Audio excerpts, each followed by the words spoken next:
Ya, ¿qué tal? Chicos, ¿qué tal? Buenas tardes. Y bueno, las personas interesadas en este tema en relación a la justicia restaurativa en las escuelas. Ya. Eh, bueno, el tema que se va a conversar el día de hoy es acerca de la justicia restaurativa en las escuelas, y es como un elemento o estrategia como solución a la violencia en los centros educativos, ¿no? O sobre todo lo que es el acoso escolar, ¿no? Un tema bastante común, tanto de visualizar si trabajas en un entorno similar a la escuela o en la escuela misma, o si de una u otra forma eres estudiante o recién has sacado el colegio, ¿no? El acoso escolar es un fenómeno que a lo largo de los años se ha ido visibilizando con mayor frecuencia en esos espacios y es importante discutir, reflexionar el por qué se da y sobre todo qué estrategias o herramientas tenemos para poder afrontarlos. En este caso, yo lo que voy a hablar es un enfoque. A veces el acoso escolar a veces se suele tomar como una situación que pasa en las escuelas cuyo enfoque de resolución sea la de castigar a esa justamente a esa persona que esté realizando eso, ¿no? Ya sea con una suspensión, hablar con sus padres, etcétera, ¿no? Tiene una visión un poco más punitiva. La idea de la justicia restaurativa es que la persona que ha sido, que ha cometido la acción de agresión pueda, ser partícipe justamente de la solución del problema que ha cometido, ¿no? Ya a lo largo de la exposición estaremos detallando más eso. Ya. Eh, Acá tengo un pequeño video, justamente para mencionar también de que si bien, por ejemplo, la justicia restaurativa se puede mencionar que tiene como que antecedentes más religiosos, de comunidades más en Estados Unidos, incluso en otros espacios, pero sobre todo se tiene más referencia en Estados Unidos, donde las propias comunidades tienen formas de cómo solucionar ciertos conflictos religiosos entre pueblos, ¿no? Como tal, ¿no? Eh, Claramente eso a lo largo del tiempo, como todo conocimiento de la humanidad, se trata como que de integrar hacia las acciones que hacemos actualmente, ¿no? Y justamente el concepto de justicia restaurativa se ha ido trabajando y elaborando a lo largo del tiempo, y básicamente en qué consistiría el día de hoy o cómo se toma, es como una situación donde el conflicto o para resolver el conflicto se incluye al agresor y al agredido, y no solo esos dos elementos, sino a la misma comunidad de donde provienen justamente esos agentes. ¿Para qué? Para que haya un proceso de resolución, paso uno, y reparación integral del conflicto a través de la participación no solo del agresor, sino también de la comunidad que de una u otra forma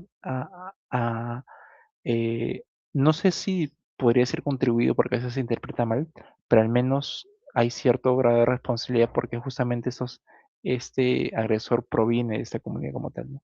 Y la idea es sanar esta ruptura en el tejido social para que justamente sea para mejoras de todas las partes. Ya, voy a poner un video. Uy, no. Mm, Oscar, ¿me confirma por favor por WhatsApp si es que puedo compartir el video? O sea, ¿puedo compartir mi pantalla?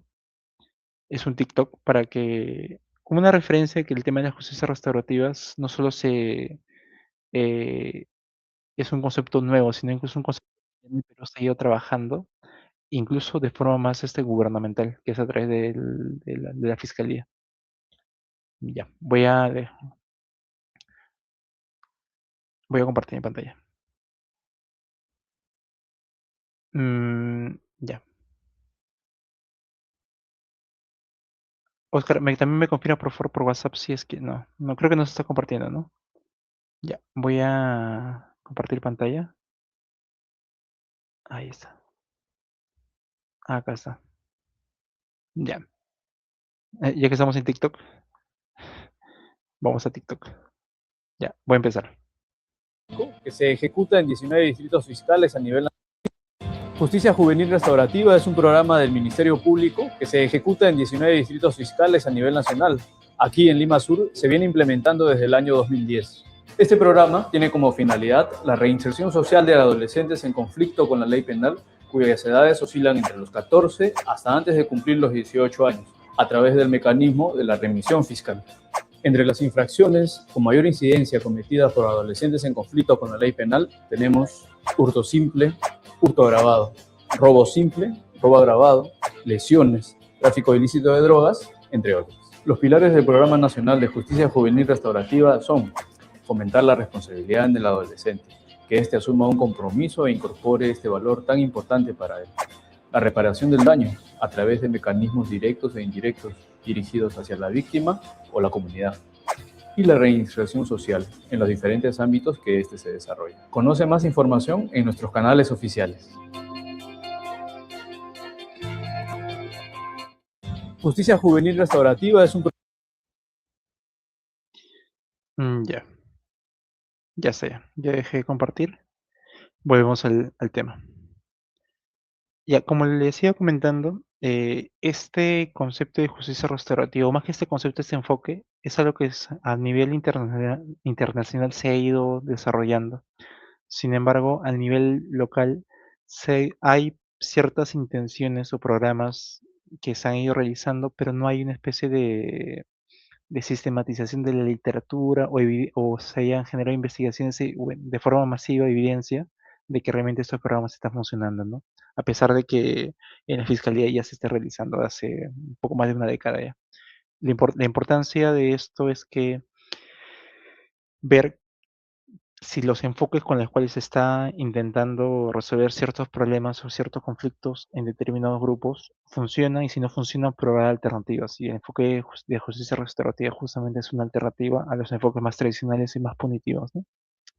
Ahora, esto por ejemplo es en el tema del Ministerio Público, ¿no? Ahora, Josué, pero ese es un canal de un contexto más educativo.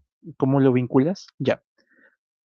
La justicia restaurativa en contextos escolares también justamente es eso, es tratar de que este enfoque no solo verlo como la aplicación en la comunidad en general, sino también la escuela es una comunidad educativa, donde los agentes más importantes son los estudiantes, son los docentes, directores, padre de familia, tutores, si es en el caso correspondiente, y demás elementos justamente que están participando de esta comunidad educativa, ¿no? Entonces, este enfoque tranquilamente puede ser aplicado en esos espacios. La idea justamente es generar discusión, reflexión y sobre todo evidencia de que estas formas sí pueden dar resultados positivos en torno a eso, frente a otros enfoques más de carácter punitivo, ¿no? Eh, Vuelvo a repetir, ¿quiénes son los involucrados en este enfoque? La víctima, que es la persona a la cual se ha violentado, se ha transgredido un derecho que puede tener. El victimario, que es la persona que justamente ha transgredido la norma. Eh, incluso más allá de transgredir la norma, en el enfoque restaurativo se intenta hablar mucho sobre que ha cometido una acción que sea violenta contra otra persona, otro agente de la comunidad. Más allá de enfocarnos en normas como tal, que es parte de ese enfoque punitivo que podemos tener. Y la comunidad también está involucrada en esto, porque justamente esos dos elementos no vienen de la nada. No es que está en un entorno aislado, provienen de una comunidad al cual justamente algo ha fallado ahí para que se genere condiciones para que el victimario haga esta acción como tal. Eso es justamente la justicia restaurativa. ¿Y qué es lo que intenta desarrollar? Son dos objetivos. Reparar, que es justamente que al victimario se le da cierta responsabilidad de que has hecho esto, te presentamos todo las consecuencias de lo que ha pasado ante tu acción, qué es lo que tú puedes hacer y está en tus manos para poder corregir y remediar esto. Y el segundo objetivo es la responsabilidad colectiva. Es la responsabilidad colectiva que justamente, un ratito, ahí está. Es la responsabilidad colectiva en el sentido de que la comunidad tiene que también que hacerse responsable de lo que está sucediendo. Porque a fin de cuentas también la idea es que haya una reinserción real de la persona que ha cometido esta acción. En este caso, si hablamos en contexto escolar, es del estudiante que ha cometido esta acción, ¿no? Y la finalidad de todo esto es que haya una coexistencia pacífica, ¿no? Porque muchas veces, y eso ya lo vamos a ir desarrollando, a veces cuando un estudiante suele tener ciertas conductas disruptivas o desadaptativas para el entorno escolar, a veces lo que la acción más concreta es cuando es relativamente grave La acción es la suspensión, ¿no? Que se vaya del colegio una semana, 2 semanas, ¿no? Y el enfoque justamente eso es más punitivo, ¿no? Que de el estudiante que ha hecho esto, lo saco de ese entorno y ya vemos que sus padres o las personas externas se encarguen, ¿no? Cuando la realidad, teniendo en cuenta que estamos en un espacio escolar de formación, no debería ser ese enfoque, ¿no? Sino es que pueda reintegrarse realmente, porque a fin de cuentas acá el colegio la persona no va a desaparecer, la persona se tiene que insertar en la sociedad y si no ha habido herramientas de reinserción o no ha aprendido que puede ser capaz de eso o no ha aprendido que su entorno debe favorecer eso, pues a largo plazo tenemos un problema más serio para la comunidad no educativa, sino la comunidad en general, ¿no? Ya. Y justamente ese enfoque de justicia restaurativa es totalmente viable en entorno escolar, y eso es lo que dice la investigación. Porque dicho sea de paso, toda la información que acá estoy mencionando sale a partir de una revisión bibliográfica que se publica en la revista de investigación de psicología de la Universidad de Lima, como tal. Ya, y a lo que iba, el enfoque de justicia restaurativa es totalmente viable, ¿por qué? Porque este enfoque de justicia restaurativa tiene prácticas o procesos formales, como lo que puede estar realizando el Ministerio Público, pero también tiene prácticas informales. Y es justamente en estas prácticas informales donde en los contextos educativos o los agentes educativos deberían enfocarse. Justamente es una recomendación del artículo de investigación. ¿Por qué? Porque con cierta capacitación es viable de que las personas puedan tener las herramientas para poder desarrollar competencias necesarias para implementar estas prácticas restaurativas. Lo que justamente nos da a entender de que es accesible la realización de este enfoque como tal, ¿no? Ya. Eh, Vamos al punto como tal, ¿no? Hay ciertas prácticas educativas que se pueden realizar con un enfoque restaurativo. ¿Cuáles son esos? Son los círculos restaurativos, las conferencias restaurativas, la mediación entre pares y las conversaciones restaurativas. Todo esto son como que prácticas o actividades que pueden ser realizadas con un agente educativo que puede ser un docente, puede ser un tutor, puede ser el director o puede ser una política más institucional del colegio como tal, que dependiendo justamente del tipo de acción se puede realizar. Yo voy a dar justamente un círculo, por ejemplo, como ejemplo, un círculo hace referencia más a podemos juntar a no solo a la persona que ha sido víctima o victimario, sino general al aula, por ejemplo, ¿no? Y presentamos un cierto caso de ciertas acciones más de acoso escolar que se pueden estar dando. Los mismos estudiantes pues pueden ir dando soluciones respecto a qué es lo que se puede hacer para poder remediar ese problema, ¿no? No para castigar, no para ver que se ha roto una norma, sino para ver y reflexionar acerca del daño que genera esta acción y sobre todo cómo podemos corregir para que no se repita, ¿no? Entonces, esas prácticas restaurativas también tienen un enfoque más de carácter preventivo y no solo más de intervención en el momento como tal. Eh, igual hay algunas consideraciones que se deben tener en cuenta, ¿no? Que esas prácticas deben ser muy acordes a las necesidades únicas de los involucrados, ¿no? Y no verse como un modelo estándar de aplicación. Por ejemplo, parte de las políticas institucionales o políticas educativas a veces se suele pensar ya, este enfoque está, tenemos claro qué es el enfoque, cuáles son los agentes que están participantes de esto, entonces generamos ciertas, no sé, cierto manual que lo van a aplicar todos los colegios. O lo aplicamos en el colegio lo aplicamos para todos los salones y para todas las aulas o para todos los grados, independientemente si es primaria o secundaria. No. Como todo enfoque, toda práctica se debe ser retroalimentada a partir de las necesidades y particularidades de las personas que van a estar involucradas en este proceso. Y hay que tener mucho cuidado con eso. Y bueno, y lo segundo es que justamente como decía, dentro de las prácticas formales e informales del enfoque restaurativo, lo que se suele recomendar para contextos escolares es justamente los informales, que es como informales hago referencia a que no es necesario tener como que una especie de manual claro, como un manual de procedimientos donde pasa esto, lo va a hacer, si pasa esto, se encarga el docente, y si el docente hace esto, se encarga el director, y si eso se hace al psicólogo, el psicólogo al padre de familia, si no, Con prácticas informales, por ejemplo, desde que si el docente ve que en el aula dos estudiantes discuten y se pelean, y hay gritos o agresión verbal o física, llama a esos estudiantes y el llamado a atención no es como castigar a la persona que ha cometido que ha dado el golpe, sino es evaluar qué es lo que ha pasado, que ambas partes expliquen por qué ha sucedido esta acción, y que la persona que ha sido agredida explique qué es lo que ha pasado, ¿no? Cómo se siente, qué es lo que le ha generado. Y incluso que el mismo salón también puede darle una retroalimentación al docente, y el docente puede hacer mención a esto a la persona que ha agredido, ¿no? De que no solo se genera un daño en el estudiante, sino también en el mismo salón, que ya no hay la misma confianza, que se sienten cómodos por lo que pasó y todo eso, ¿no? Entonces, a eso nos referimos con prácticas informales, que lo puede realizar el docente, lo puede realizar el psicólogo, lo puede realizar un padre de familia que está muy involucrado, el tutor, etcétera, ¿no? Ya. Pero para no hacerlo muy abstracto, ajá, acá justamente les puse un ejemplo como tal. Eh, por ejemplo, ¿no? Un ejemplo de reunión restaurativa, un caso. Alex rompe deliberadamente el proyecto de ciencia de una compañera, Lucía, tras una discusión. Tal vez porque está muy enojado, porque Lucía le dijo algo y pues lo rompió, ¿no? O lo empujó y se rompió el proyecto.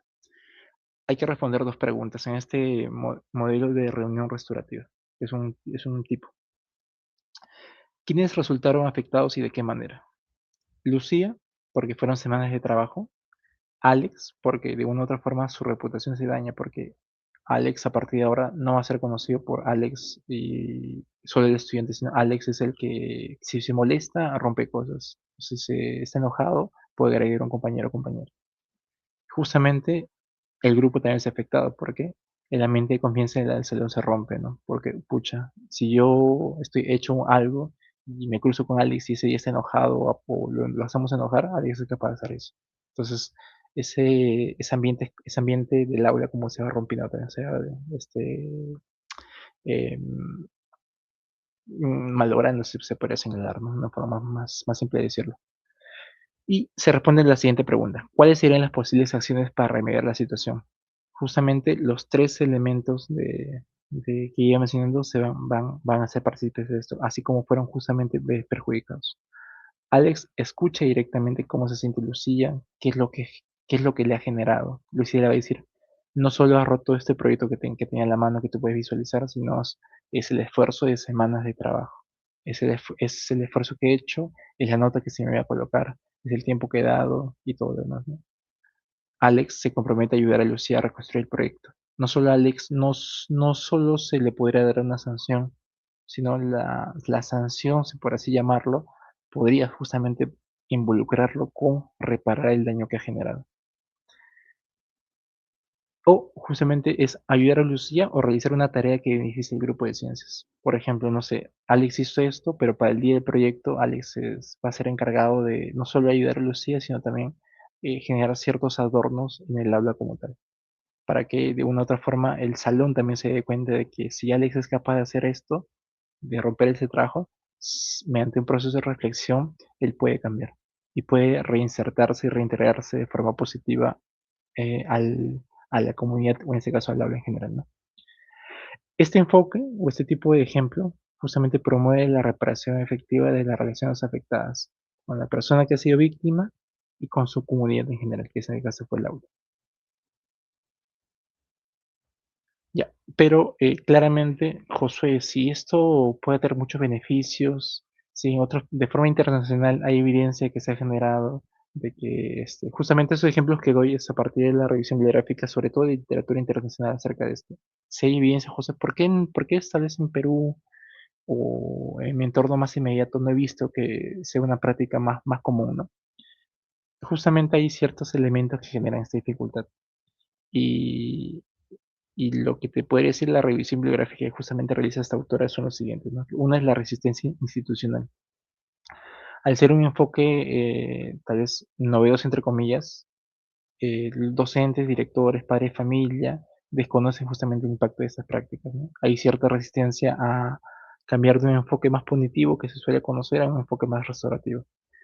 Yo justamente acá añadiría de que a veces A veces esos enfoques se suele ver como, no, es un enfoque más del, no hay que castigar, no se puede castigar, o es muy permisivo y todo eso, ¿no? Cuando en realidad no es eso. La realidad justamente es que si hay ciertas prácticas que a largo plazo no están generando beneficios a la comunidad educativa e incluso a la comunidad en general, ¿por qué no optar por otras herramientas, otras actividades, estrategias o enfoques que respeten la dignidad humana, prioricen la reinserción de todas las personas y que haya un beneficio siempre en la comunidad en general?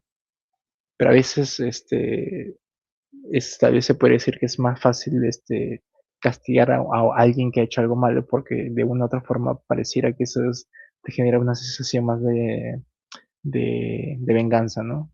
Y la línea entre la justicia y la venganza a veces puede ser muy delgada, ¿no? Y vuelvo a resaltar, la idea de esos espacios es que conversar sobre esos temas que afectan a la comunidad educativa, ¿no? Y que son problemáticos porque, vuelvo a repetir, no solo afectan a la comunidad educativa de forma inmediata, sino que a mediano y largo plazo afectan a la comunidad en general. Porque las formas en cómo el estudiante aprende a resolver sus conflictos es la forma de cómo va a interpretar los conflictos a largo plazo y cómo va a aprender a resolverlos, ¿no? Entonces, la importancia de generar enfoques más de carácter restaurativo se vuelve bastante fundamental, ¿no? Segundo dificultad que puede ocurrir justamente en los espacios es la subestimación de la complejidad de su implementación. Si bien yo he dicho, por ejemplo, que en contextos más educativos las prácticas informales del enfoque restaurativo se pueden aplicar o se deberían es recomendable que se aplique, a veces también se puede caer en el error de que, uy, yo recibí una capacitación de enfoque restaurativo y ya tengo la información para poder aplicar este enfoque. No, requiere bastante revisión de literatura, requiere bastante capacitación, información, espacio de reflexión a toda la comunidad educativa en general. Que no solo sepan la información, sino que la interioricen y puedan ir progresivamente aplicándolo en todas las prácticas que pueden ir realizando. Pero a veces se puede subestimar esto, ¿no? Y lo que se genera, ¿no? En vez de un carácter más positivo, se genera más consecuencias negativas. Por ende, el enfoque pierde mayor importancia, ¿no? Y lo segundo es el marco legal, ¿no? Que promueve o siente la base de programas con este enfoque. Si bien, por ejemplo, el Ministerio Público es una institución eh, que va a la vanguardia justamente de este enfoque como tal, porque justamente se trabaja, este programa restaurativo que tiene el Ministerio Público, sobre todo se enfoca en la población de adolescentes cuyos delitos suelen ser menores, ¿no? La idea es que este enfoque pueda ser replicado no solo por el Ministerio Público, sino en general por otras instituciones que puedan sistematizar la información, generar ciertos manuales o lineamientos, no como algo que se deba hacer al pie de la letra, sino como al menos darle cierto sustento a que las instituciones tengan que realizar esto como tal, ¿no? Y bueno, es fortalecer el marco legal entonces. Ya, bueno, y finalmente, ¿cuál sería el rol justamente del psicólogo escolar en esta situación? Se tienen que ver con una especie de agente de justicia social, un agente que hay más allá de enfoque punitivo, se puede generar enfoques alternativos que prevengan la violencia escolar o el acoso escolar como tal, ¿no? Sobre todo en poblaciones más vulnerables, ¿no?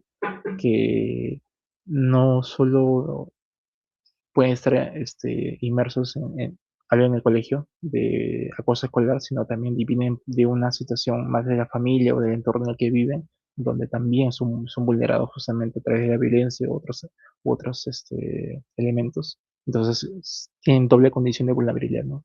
Y el psicólogo escolar en este caso debe ser muy consciente a través de la identificación de estos casos. Y justo vuelvo a repetir, siempre el profesional, en este caso el psicólogo, debe optar por enfoques más de carácter preventivo, y cuando se va a tener que intervenir, esta intervención debe ser sustentada en evidencia y también de una u otra forma tiene que tener un impacto en cuanto a la política institucional que la institución educativa en la que se encuentra se realiza, ¿no? La idea del psicólogo, cuando se habla justamente del pensamiento crítico que la universidad debe formar, es que en este caso, como ejemplo, diría que el psicólogo debe cuestionar también las formas, las políticas institucionales que tienen los colegios como tal, ¿no? Sea incluso colegios públicos y privados, que a veces las prácticas no suelen ser las más adecuadas. Y en este caso debe cuestionar justamente esos lineamientos como tal, ¿no? Y siempre, y es algo creo que desde las publicaciones que hacemos, siempre esas perspectivas deben ser contextuales, ¿no? El colegio, si bien es una comunidad educativa, no está aislado de la comunidad en general, ¿no? Porque sus estudiantes no solo están en el colegio, residen, viven, conviven con su entorno como tal, ¿no? Y ese entorno a veces puede ser bastante complejo y repercute en las acciones que el estudiante realiza en el colegio como tal, ¿no? Listo. El texto a revisar, vuelvo a repetir, es un artículo, es una revisión bibliográfica llamada La justicia restaurativa como solución de la violencia en los centros educativos. Es del año 2024, hace 2 años recientemente, y justamente es publicado a través de la revista de investigación de la Universidad de Lima como tal. Ya, y una frase que creo que resume gran parte de lo que iba mencionando es la siguiente, ¿no? La disciplina restaurativa no busca que el estudiante pague por su error, sufriendo un castigo, que a veces puede ser muy, muy tentativo para muchas personas, sino que la idea es que aprenda a reparar el daño, asumiendo su responsabilidad, y así justamente transformamos la exclusión, que puede tener enfoque punitivo, en aprendizaje. Y el conflicto no es, ya no se deja de ver como una situación incómoda para las personas, sino que es una oportunidad justamente para poder fortalecer la comunidad, ¿no? Y listo. Eso sería todo. Muchas gracias por su atención.